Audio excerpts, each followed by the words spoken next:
나발에게 당한 나의 모욕을 갚아주사 종으로 악한 일을 하지 않게 하신 여호와를 찬송하였지로다. 여호와께서 나발의 악행을 그의 머리에 돌리셨도다 하니라. 다윗이 아비가일을 자기 아내로 삼으려고 사람을 보내어 그에게 말하게 하매 다윗의 전령들이 갈멜에 가서 아비가일에게 이르러 그에게 말하여 이르되 다윗이 당신을 아내로 삼고자 하여 우리를 당신께 보내더이다 하니 아비가일이 일어나 몸을 굽혀 얼굴을 땅에 대고 이르되 내 주의 여종은 주의 전령들의 발 씻길 종이니이다 하고 아비가일이 급히 일어나서 나귀를 타고 그를 뒤따르는 처녀 5과 함께 다윗의 전령들을 따라가서 다윗의 아내가 되니라. 아멘. 지금도 가끔 이렇게 이 홈페이지에 접속해보면 재밌는 강의들이 동영상으로 올라오는 그런 사이트가 하나 있습니다. 여러분들 잘 아시는 삼성경제연구소 사이트인데요. 이 삼성경제연구소 홈페이지에 들어오면 사회 각 분야의 다양한 그런 지식들을 이렇게 축적시켜주는 그런 동영상 강의들이 있습니다. 지금 이 강의가 없어졌는데요. 꽤나 오래전에 가정행복재단의 이사장인 김병호 박사가 특별 강의를 한 적이 있어요. 부부에 관련된 동영상 강의가 올라 있었던 적이 있었는데 그 강의의 내용이 재밌었던 이론 하나가 있어서 이 시간에 소개를 드리려고 합니다. 그 사람의 몸에서 호르몬들이 생성이 되잖아요. 그런데 그 호르몬 중에서 여러분들 잘 아시는 엔돌핀이라고 하는 호르몬은 부부간의 이해와 보호의 욕구를 촉구하는, 고취하는 그런 역할을 한다고 그래요. 그런가 하면 옥시토신은 대화와 신체적인 접촉을 자주 만들게 하는 그러한 호르몬이라고 합니다. 그래서 이 엔돌핀과 옥시토신이라고 하는 그 호르몬이 많이 생성될수록 가정이 안정적이고 외도할 가능성이 떨어진답니다. 그런가 하면 외도를 유도하는 호르몬도 있대요. 어떤 호르몬인가 하면 페닐에틸라민이라고 하는 호르몬과 도파민이라고 하는 이제 호르몬이 있는데 이 페닐에틸라민과 도파민은요 많이 생성되면 생성될수록 새로운 사람에 대한 호기심을 가지게 되고 사랑을 싹트게 만든다는 거예요. 그래서 이 페닐에틸라민과 그리고 도파민이 많이 생성이 되면 일종의 이제 외도할 가능성이 높아지는 거죠. 그런데 중요한 건 뭐냐면 이 페닐에틸라민과 도파민이 젊은 사람들에게는 많이 생성이 되어야 됩니다. 그렇죠? 그래야 이 결혼을 할 사랑하는 사람이 생기게 되니까. 반면에 기혼자들에게 이게 이제 많이 생성이 되면 어떻게 되겠습니까? 외도할 가능성이 커진다는 그런 얘기가 되겠죠. 다행인 것은 이 호르몬의 작용은 항상 3년이 유효하답니다. 그러니까 페닐에틸라민과 이 도파민은요 3년, 그것도 한 사람을 대상으로 해서 3년 이상 지속되지 않는데요. 무슨 말인지 이해가 되십니까? 그 얘기는 아무리 불같은 뜨거운 열정과 사랑을 해도 3년 지나면 다 어떻게 버려요? 그 사랑은 식어버린다. 그래서 결혼이나 외도나 역시 열정적인 사랑이 지속되는 기간은 3년밖에 되지 않는다. 이게 일종의 그 호르몬에 따른 사랑의 이론입니다. 문제는 외도를 3년 안에 그치게 된다는 것은 다행스러운 일이지만 중요한 것은 결혼 생활 3년 만에 이제 사랑이 식어져서 지긋지긋하다 이러면 이거 문제가 되는 거 아니겠어요? 자, 어떻게 하면 사랑이 넘치는 행복한 부부가 될 수 있을까? 우리 5월에 묵상하는 말씀의 주제 뭔지 아시죠? 우리 같이 한번 읽어보실까요? 5월에 묵상하는 말씀의 주제 우리 교회 소식 주보 맨 밑부분에 보시면 나와 있죠? 삶이 행복한 가정에는 특별한 향기가 있다. 삶이 행복한 가정, 하나님이 축복하시는 가정에는 남들이 알지 못하는 특별한 향기가 풍겨져 나온다는 거죠. 그래서 우리 자녀들이 행복한 가정에는 그 자녀들에게 있어서 하나님 말씀의 향기가 풍겨 나올 것이고 또 부모와 자식 간에는 좋은 효도의 삶을 살아갈 때에 하나님 주시는 축복의 향기가 풍겨져 나올 것이다. 그렇게 말씀드렸습니다. 오늘은 세 번째, 특별히 5월 21일 부부의 날을 맞이해서 우리 부부, 행복한 부부, 하나님 축복하시는 부부에게는 어떤 향기가 풍겨나올까? 결론부터 말씀을 드리면 사랑과 섬김의 향기가 풍겨나올 것이다. 그렇게 말씀을 드리고 싶습니다. 오늘도 주신 말씀을 통해서 우리 부부의 삶의 모습을 하나님께서 어떻게 살아갈 것인지 교훈해 주실 때에 이 말씀을 통해서 깨닫고 여러분들의 가정 그리고 여러분들의 부부관계가 행복한 그런 부부의 모습이 되어지시기를 주의 이름으로 축원합니다. 자, 우리 행복한 부부의 삶을 살기 위해서 먼저 필요한 것이 있음을 보게 됩니다. 첫 번째는요, 아내의 섬김이 있어야 한다는 거죠. 그런데 그 섬김은 어떤 섬김이 되어야 하는가 하면 남편의 자존감을 세워주는 아내의 섬김이 있어야 한다라고 하는 것을 말씀드리고 싶습니다. 오늘 우리가 읽은 본문 말씀 가운데서 39절과 우리 41절의 말씀을 같이 봉독해 보십시다. 39절과 41절입니다.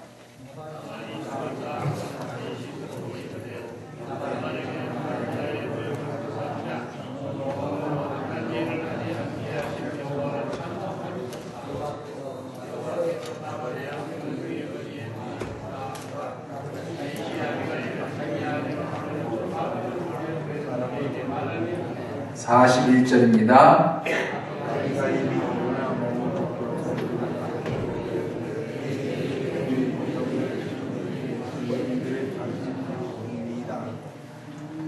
여러분들 이 말씀만 딱 읽으면 이게 도대체 무슨 내용의 말씀인가 좀 혼란스러울 수 있습니다. 사실은 3일상 25장 전체를 다 읽으면 이 내용이 잘 이해가 될 수 있을 터인데요. 시간상 가장 끝부분만 읽었습니다. 배경을 좀 말씀드리면 이런 내용입니다. 여러분들이 잘 아시는 대로 다윗이 블레셋의 장수 골리앗을 물리치면서 백성들에게 인기가 급상승하게 됩니다. 그러니까 이 다윗을 사위로 삼고 딸 미갈을 아내로 주었던 사울 왕이 마음속에 시기와 질투가 생겼어요. 그래서 사위이자 그야말로 자식과 같은 이 다윗을 이제는 죽이겠다고 그렇게 이제 다윗을 쫓아다니기 시작했습니다. 그러니까 다윗이 어떻게 되겠어요? 장인이 죽이려고 하는데 맞서지는 못하겠고 그래서 도망가 생활을 시작하게 됩니다. 문제는 이 이스라엘 땅에서 도망자 생활한다는 게 굉장히 쉽지가 않은 거죠. 왜냐하면 이스라엘이라는 땅 자체가 굉장히 좁습니다. 우리나라로 얘기하면 한 강원도 정도 되는 지역이에요. 그런 지역에서 어디 가서 숨어 있겠냐 말이죠. 그러니까 숨는 데가 늘 어디냐면 사막 같은 광야 같은 그런 곳에서 이제 숨어서 사울왕의 칼날을 피해 다녔던 것입니다. 문제는 그래도 이 다윗이 좋다고 쫓아다니는 지지자들이 있었던 것 같아요. 오늘 3회상 25장 전체의 말씀을 보면 다윗을 쫓아서 어떤 군사적인 힘을 행사할 수 있는 숫자들만 600명 정도가 있었던 것을 보면 아마 적어도 다윗을 쫓아다닌 사람들이 2~3천 명 이상은 되었던 것 같습니다. 문제는 이 2~3천 명의 지지자들을 먹여 살리는 게 문제인 거죠. 여러분들 잘 아시는 대로 광야에서 무슨 농사를 지을 수가 있습니까? 그렇다고 무슨 장사를 하겠습니까? 아무도 살지 않는 그런 사막 한가운데서 2~3천 명의 사람들을 먹여 살리려고 하다 보니까 다윗이 일종의 품팔이를 하기 시작했어요. 무슨 품팔이를 했는가 하면 이 광야의 어떤 초원지대에서 목축을 하는 사람들을 보호해주는 일을 시작한 겁니다. 기록에 의하면 이 이스라엘 백성들이나 그 서남아시아 지역에서 이제 광야 일부 초원 지역에서 양떼들을 돌보는 사람들이 있었는데요. 이 일이 사실은 굉장히 위험한 일이었다고 그래요. 왜 그런가 하면 이 광야라고 하는 것이 사람이 잘 다니지 않는 곳이고 그러다 보니까 외지니까요. 떼강도들이 잘 출몰을 했답니다. 그래서 이제 좀 그 강도들이 떼를 쥐어서 다니면서 이 목축을 하는 사람들을 공격해서 이제 그 목자들을 다 죽이고 양떼를 빼앗아 간다든가 혹은 또 여행객들을 급습해서 있는 것을 다 탈취해가고 하는 이런 일들이 자주 있었다는 거죠. 그러다 보니까 이 다윗이 한 일이 뭐냐면 그런 광야에서 목동으로 일을 하는 목축을 하는 사람들의 양떼를 보호해주고 이제 일정한 그러한 수익을 나누어 받는 그러한 일들을 하면서 지지하는 사람들을 먹여 살리려고 한 겁니다. 그런데 그 다윗이 돌보던 그런 목자들 중에 한 팀이 나발이라고 하는 사람의 밑에서 일을 하는 목동들이 있었던 것 같아요. 그 나발의 목동들이 이제 양털을 깎는 시기가 됐습니다. 이 양털을 깎는 시기는 어떤 식인가 하면 일종의 농사 짓는 사람들에게는 추수하는 때와 같은 그런 의미가 있어요. 그러니까 이제 양털을 깎아서 그 양털을 또 팔기도 하고 또 이제 양들을 이렇게 좀 정리해서 한 해의 수확을 이제 정리하는 그런 기간이 바로 양털을 깎는 시기인데 다윗이 1년 동안 보호해 줬으니까 이제 뭐를 달라고 한 겁니까? 내가 1년 동안 당신들을 지켜주었으니 우리 팀들이 먹고 살 좀 양식과 돈을 좀 나눠달라. 그렇게 사람들을 보내서 신청을 한 겁니다. 그랬더니 1년 동안 내내 보호를 받고 이 다윗의 도움을 받았던 나발이라고 하는 그 양떼의 주인이 다윗에게 모욕을 가한 겁니다. 아니 주인을 배반하고 불황자처럼 떠돌이 다니는 그런 사람에게 무슨 돈을 주고 먹을 것을 나눠주냐. 나는 그렇게 할 수도 있는 그런 여유가 없다. 그리고 아예 모욕을 해서 이 다윗의 사람들을 돌려보낸 겁니다. 그 소식을 들은 다윗이 굉장히 분노했어요. 화가 났습니다. 그래서 자기 밑에 있는 군사 중에서 600명 중에 400명을 딱 추려가지고요. 이 나발을 가서 공격하고 다 죽여버리겠다. 이 본문 전체 내용을 쭉 보면 남자는 나의 몰살을 시켜버리겠다. 그렇게 작정을 하고 이제 이 나발에게 원한을 갖기 위해서 달려가는 그런 상황이었습니다. 그런데 이때 이 나발이라고 하는 사람의 아내인 아비가일이라고 하는 여인이 그 자신의 남편이 다윗을 그렇게 모욕하고 욕되게 함으로 인해서 다윗이 분노해가지고 군사를 끌고 온다는 소식을 듣고 이제 다윗을 가서 위로하는 그러한 장면이 바로 이 39절 앞쪽에 쭉 기록되어 있어요. 그 중에서 여러분들 한번 31절 말씀을 한번 보십시다. 여러분들 25장 30절, 31절 다시 한번 보시겠습니다. 제가 말씀을 읽어드릴게요. 30절 말씀을 보시면 여호와께서 내 주에 대하여 하신 말씀대로 모든 선을 내 주에게 행하사 내 주를 이스라엘의 지도자로 세우실 때에 내 주께서 무죄한 피를 흘리셨다든지 내 주께서 친히 보복하셨다든지 함으로 말미암아 슬퍼하실 것도 없고 내 주의 마음에 걸리는 것도 없으시리니 다만 여호와께서 내 주를 후대하실 때에 원하건대 내 주의 여종을 생각하소서 하니라. 아멘. 자, 그 다음에요. 또 한번 좀 올라가서 보십시다. 26절을 한번, 25절을 한번 보시면요. 원하옵느니 내 주는 이 불량한 사람 나발을 개의치 마옵소서. 그의 이름이 그에게 적당하니 그의 이름이 나발이라. 그는 미련한 자니이다. 여종은 내 주께서 보내신 소년들을 보지 못하였나이다. 내 주여 여호와께서 살아계심을 두고 맹세하노니 내 주도 살아계시거니와 내 주의 손으로 피를 흘려 친히 보복하시는 일을 여호와께서 막으셨으니 내 주의 원수들과 내 주를 해하려는 자들은 나발과 같이 되기를 원하나이다. 그런데 이 말이 무슨 말인지 아십니까? 이 아비가일이 다윗을 달래는 거예요. 그런데 여러분들 다윗이 왜 화가 났어요? 왜 분노했습니까? 왜 화가 나고 분노했을까요? 네? 보복이 내놓으라고 그랬는데 안 줘서 화가 나고 분노한 겁니까? 물론 겉으로는 그런 거예요. 겉으로는 그거지만 사실은 이 다윗의 자존심을 완전히 능겨버린 겁니다. 이 나발이 다윗을 완전히 자존심 상하게 만들어버린 거예요. 여러분들 다윗이 그래도 사무엘이 살아있을 때에 그를 사울왕의 뒤를 위해서 이스라엘의 두 번째 왕이 될 사람으로 기름을 부어줬잖아요. 비록 지금은 사울왕에 쫓겨서 도망자 생활을 하고 광야에서 그야말로 거지처럼 어떻게 보면 비렁뱅이처럼 살고 있지만 그럼에도 불구하고 이 다윗에게는 꿈이 있었단 말이죠. 어떤 꿈이에요? 내가 이 사무엘을 통해서 주신 하나님의 약속대로 나는 곧 이스라엘의 왕이 될 사람이다라고 하는 그런 꿈을 가지고 살아가는데 그런 다윗을 모욕하고 자존심을 상하게 했으니까 분노할 수밖에 없었던 거죠.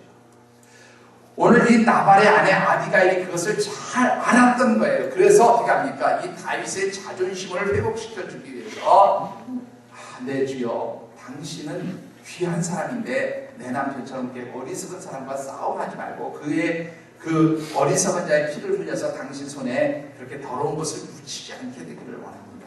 그렇게 달래는 겁니다.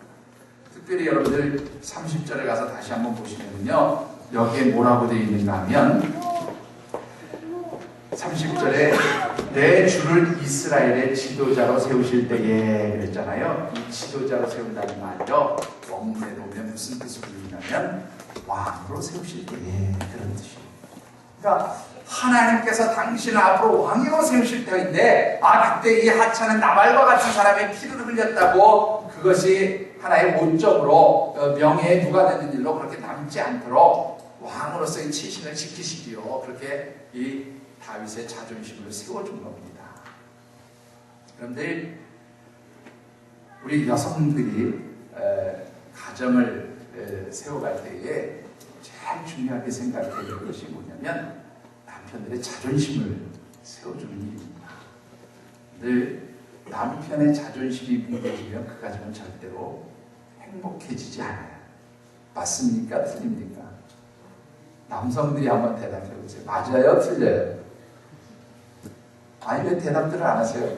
맞으면 맞다, 틀리면 틀리다. 여러분들, 아내가 무시해서 자존심 상하면 기분 나빠야 좋아요? 네? 좋아요? 자, 우리 가장 최근에 경험하시고 택집사님 한번 얘기해주세요. 네? 많이 나쁘죠? 네. 근데 아내로부터 무시당하는 남편만큼 행복하지 못한 남편이 없습니다.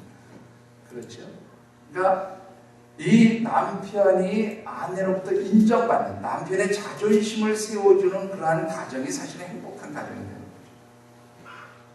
거죠. 여러분들, 이 아비가일이라고 하는 여인이 나중에 이제 나발이 죽고 나서 홀로 되었을 때에 다윗이 그 아비가일을 아내로 삼고자 해요. 이게 이스라엘에서는 법적으로 전혀 문제가 되지 않는 일입니다. 여러분들이 생각할 때, 아니, 남편 죽자마자 무슨 바로 그냥 남편과 적대관계에 있던 다윗의 아내가 되느냐, 뭐 여러분들이 그렇게 생각하실 텐데, 그거는 이제 당시 시대적인 배경을 모르시는 거고요. 일단 이스라엘이라고 하는 땅에서 홀로 된 여인이 살아갈 수가 없었습니다. 이 홀로 된 여인이 살아가려면 정말로 이렇게 몸을 팔든지 그런 아주 비극적인 일들을 당하게 되기 때문에 하나님께서 법으로 홀로 된 여인은 재혼을 할 수 있도록 그렇게 만들어 주셨어요. 그러니까 이 다윗이 아비가일을 아내로 맞아들이려고 했던 가장 결정적인 이유가 뭐냐면, 이 아비가일이 어떤 여인이라는 거예요.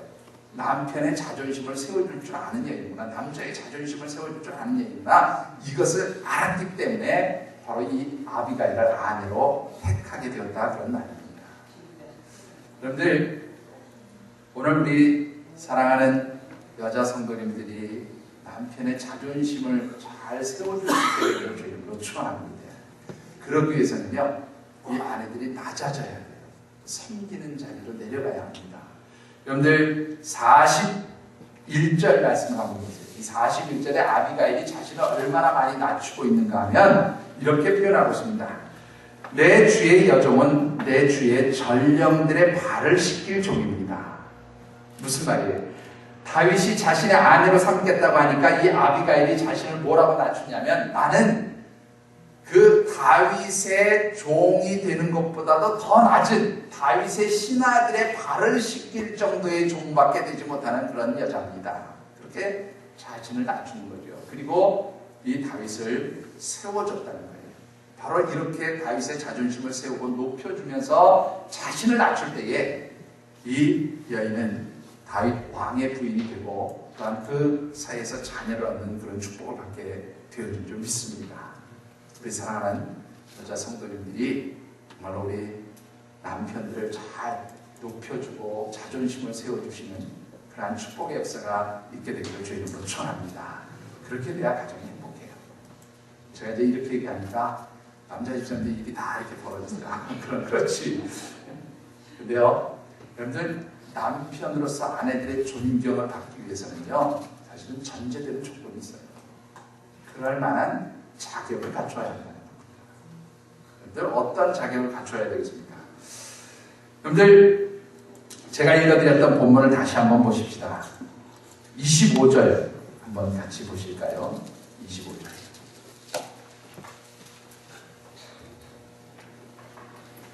제가 다시 한번 받들어 읽겠습니다.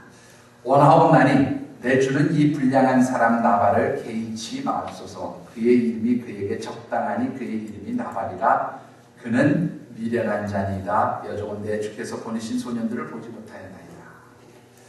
오늘 이 말씀을 보면 아비가일이라고 하는 여인이 자기 남편 나발을 아주 우습게 여겨요. 그렇죠? 아주 우습게 여기는 걸 보게 됩니다. 왜 그렇게 남편을 무시했을까라고 하는 거죠. 여러분들 이 25장 1절, 2절 2절 말씀을 보면요, 이 나발이라고 하는 사람은 갈렙이라고 하는 곳에서 살고 있었고요, 대단히 큰 부자였던 것을 알 수가 있습니다. 이 나발의 소유가 양이 3,000마리고 염소가 1,000마리였어요. 그런데 중요한 것은 뭐냐면 이 나발이라고 하는 사람에 대해서 25장 3절에 보니까 뭐라 그랬냐면 완고하고 행실이 악한 사람이었다. 그리고요, 그는 갈렙 족속이었다. 그렇게 덧붙이고 있어요. 이 말이 무슨 말인가 하면 이 나발이라고 하는 사람은 갈렙의 후손이에요. 갈렙의 후예입니다. 근데 여러분들 갈렙이라고 하는 사람은 어떤 사람입니까? 여러분들이 잘 아시는 대로 여호수아와 함께 이스라엘 백성들이 가나안 땅을 정복할 때에 그 가나안 땅을 정복한 데 굉장히 큰 공헌을 세운 이스라엘의 영웅 중에 한 사람이에요. 그리고 그 갈렙이 그렇게 정말로 백성들이 인정한 영웅이 될 수 있었던 것은 딱 한 가지거든요. 철저하게 하나님 의지하는 사람이었다는 거예요. 하나님 바라보는 사람이었다는 거예요. 하나님 중심의 사람이었다는 겁니다. 그런데 문제는 그의 후손이었던 이 나발이라고 하는 사람은 어때요? 하나님을 섬기지 않는 사람. 이스라엘 백성들 그 공동체 안에서 살고 있지만, 하나님의 백성이라는 이름으로 살고는 있지만 하나님과는 전혀 무관한, 하나님 뜻대로 살지 않고 하나님과 관계없이 살았던 사람이라 그런 말입니다. 그렇게 된 이유가 무엇이었을까요? 아마 짐작컨대 그의 재산이 그를 하나님 바라보지 못하게 만들었던 것 아닌가 생각이 들어요. 많은 재산을 가지고 있으니까 무서운 것이 없는 거죠. 이 재산이면 모든 거 다 할 수 있었던 것 같아요. 갖게 생각되는 거죠. 그러니까 사람들을 무시하는 겁니다. 그러니까 그 교만함으로 다윗을 무시하고 멸시했던 거죠. 그런데 그렇게 하나님을 인정하지 않은 결과가 결국 어떻게 됩니까? 하나님께서 그를 징계하셔서 결국 죽게 만드시잖아요. 다윗이 손대지 않아도 죽게 만드셨단 말이죠. 자, 이 나발이 하나님 중심의 삶을 살지 않았던 것에 반해서 다윗은 어떤 사람이었습니까? 여러분들이 잘 아시지만 요 창세기 사무엘상 25장에 기록되어진 요 시기에 다윗은요 아주 힘들었던 시기예요. 특히 자신을 지지해주던 사무엘 선지자가 죽은 지 얼마 되지 않았을 때거든요. 그런 상황이니까 그동안 그래도 사울왕에게 쫓김을 당하면서도 그래도 사무엘 선지자가 이렇게 기름 붓고 나를 왕으로 세워주겠다고 하는 그 하나님의 약속을 들려주신 그것을 생각하면 그래도 위로를 받고 힘을 얻는 그런 시기에 자기를 영적으로 지지해주던 그 사무엘마저도 죽어버린 그런 상황입니다. 굉장히 힘들고 어려웠던 상황입니다. 그런데 이렇게 힘들고 어려웠던 상황에서 이 다윗은 어떻게 살았을까? 여러분들 시편에 기록되어진 다윗의 시편 중에서 특별히 이 도망자 생활을 할 때에 기록되어진 시들을 보면 철저하게 하나님을 잡고 있습니다. 철저하게 하나님 바라보고 철저하게 하나님을 의지하면서 하나님의 도우심을 구하는 사람이 바로 다윗이었다는 겁니다. 오늘 이 아비가일이라고 하는 여인은 다윗의 그런 모습을 볼 수 있었던 거예요. 이 아비가일이 다윗이 당신은 하나님께서 앞으로 왕으로 세우실 사람입니다라고 이야기할 수 있었던 것은 바로 그 다윗의 삶이 철저히 하나님을 의지하고 하나님의 도우심을 구하고 하나님을 바라보는 사람이었다는 것을 알았기 때문에 그를 인정한 거예요. 그를 존경한 거예요. 그의 자존심을 세워줄 수 있었다. 그런 말인 것입니다. 사랑하는 우리 남편 되신 여러분들, 아내들 앞에서 믿음의 가장으로서의 모범을 볼 수 있게 되기를 주님으로 축원합니다. 정말로 하나님 중심으로 살아가는 그런 모습을 남편들이 보여줄 수 있어요. 하나님 섬기면서 하나님 의지하면서 살아가는 그런 든든한 믿음의 가장으로서의 모습을 아내들에게 보여줄 때에 바로 그런 남편들이 아내들의 존경을 받을 수 있게 되어진 줄 믿습니다. 우리 남편들은 특별히 아내들에게 존경받기 위해서 믿음의 가장으로서 정말로 하나님 중심으로 살아가시는 역사가 있게 되기를 주님으로 축원합니다. 자, 이제 이렇게 얘기하니까 남편들이 그래, 내가 믿음의 가정으로 살면 아내들의 존경을 받는데 우리 가정이 행복한 가정이 되겠구나 라고 생각하면 끝날 것 같지만 아니죠. 문제가 더 있습니다. 아내들은 남편을 존경하면서 그의 자존심을 세워주는 섬김의 자리에 있다고 하면 남편들은 아내를 사랑함으로 격려하고 인정하고 칭찬해주는 일이 있어야 한다는 것입니다. 여러분 오늘 주신 말씀 가운데서 33절을 우리 같이 한번 봉독해 보십시다. 33절입니다.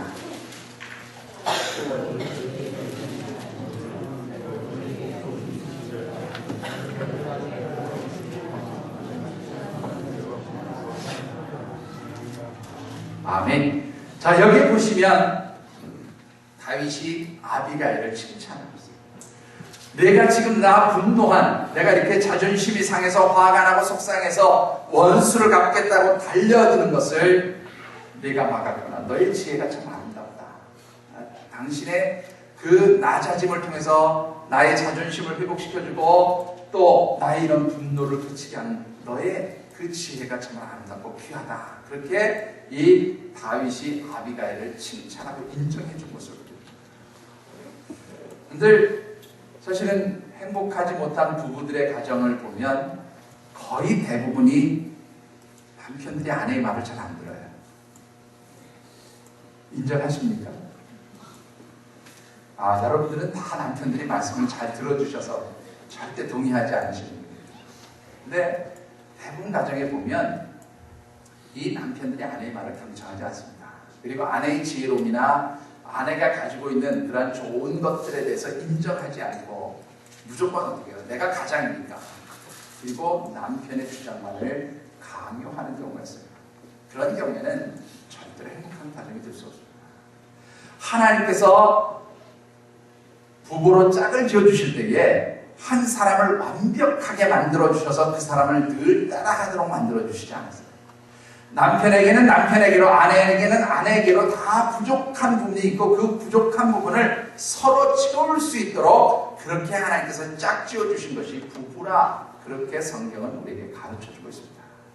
그러니까 남편 된 사람들이 기억해야 될 것은 뭐예요? 아내에게 들어야 할 말이 있다는 거예요. 아내의 지혜가 필요하다는 거예요.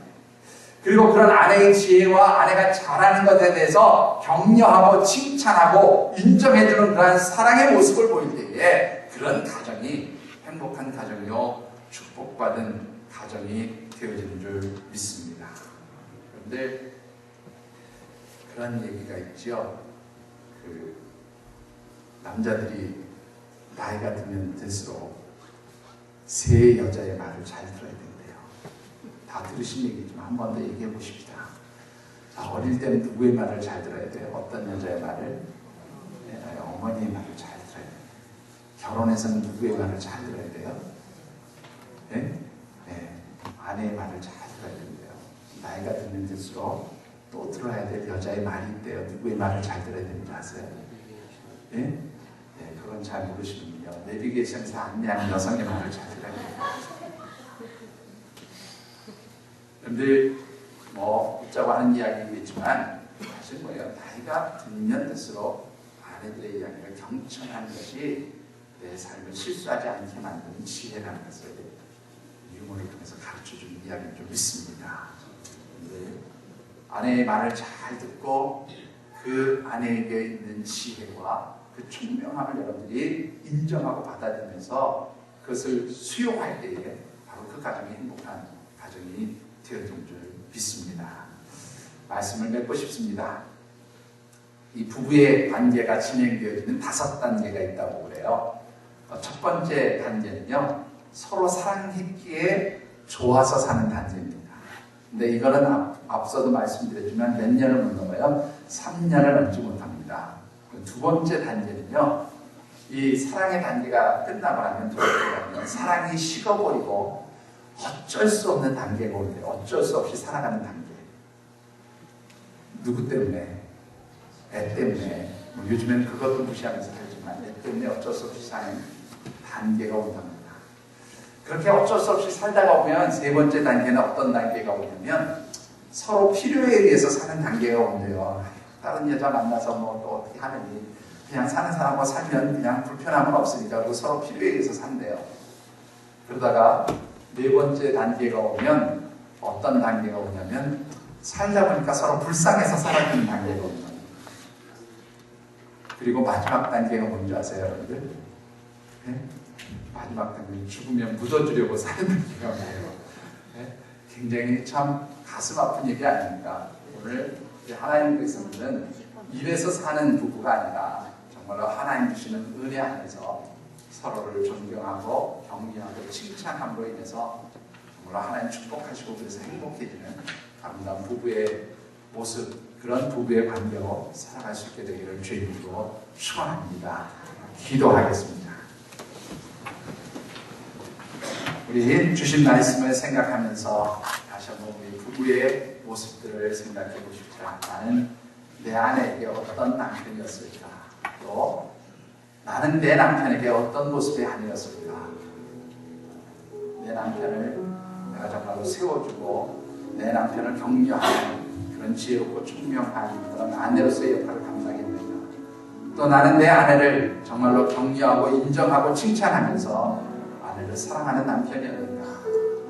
우리가 이렇게 서로 존경받고 사랑해주는 그런 아름다운 부부의 관계를 세워가기 위해서 하나님 중심으로 살았던 그런 삶이었는가? 이 시간 다시 한번 돌이켜보면서 하나님 우리 가정이, 우리 부부가 정말로 하나님 중심으로 하나님 의지하고 살아가는 그런 아름다운 믿음의 부부요, 믿음의 가정이 되기를 원합니다.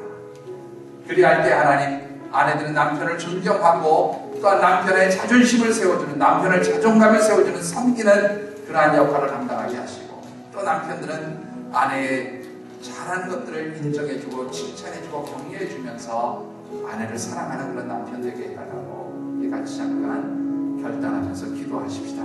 같이 기도하겠습니다. 사랑의 아버지 하나님,